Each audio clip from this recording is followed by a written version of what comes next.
I'm here today speaking with Gary DeYoung about the low water levels and how this is going to affect the tourism on this nice, warm Memorial Day weekend. What are you seeing with the low waters, and is that affecting people on the river? Well, low waters is always a concern because we did our survey of our businesses last year and asked them what are the most important reasons that people come here. Number one most important reason, boating. In the Thousand Islands, of course, that's not surprising. So whenever there's a water level concern, that's something that translates right into the pocketbooks of all our tourism businesses, not just the marinas. And we're worried about it this year. Gary DeYoung says that some travelers may be deterred with the low water levels since they are not able to get their boats in and out of their slips. Back in 2002, over half the marinas said they needed to do some dredging to keep either their slips or their access to their docks appropriate for the boats that they were hosting.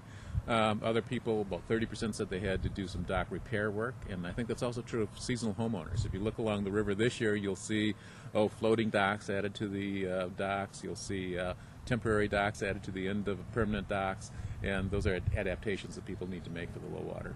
As long as people make those adaptations, as I said, I think the marinas are still scrambling to make sure their slips are in good order. There's probably been some delay in people getting boats in the water that they keep here seasonally. I know that cottagers that come up that we all rely on, for some of about 6,000 seasonal homes right in Jefferson County alone, they're kind of still getting their docks ready. In some cases don't have their boats in. So there might be some impacts in terms of gas sales at marinas. There might be some impacts in terms of boat-up restaurants. But overall, it's more of an adaptation. Islanders and river residents are finding that it's hard to get their boats in and out of their docks and are now coming to Chalks Marina in search of dock space. The water here at Chalks Marina is much deeper, and they keep their docks dredged so that easy access is available. Many of the summer visitors to our area come annually, having summer homes along the river or camping at the local state parks.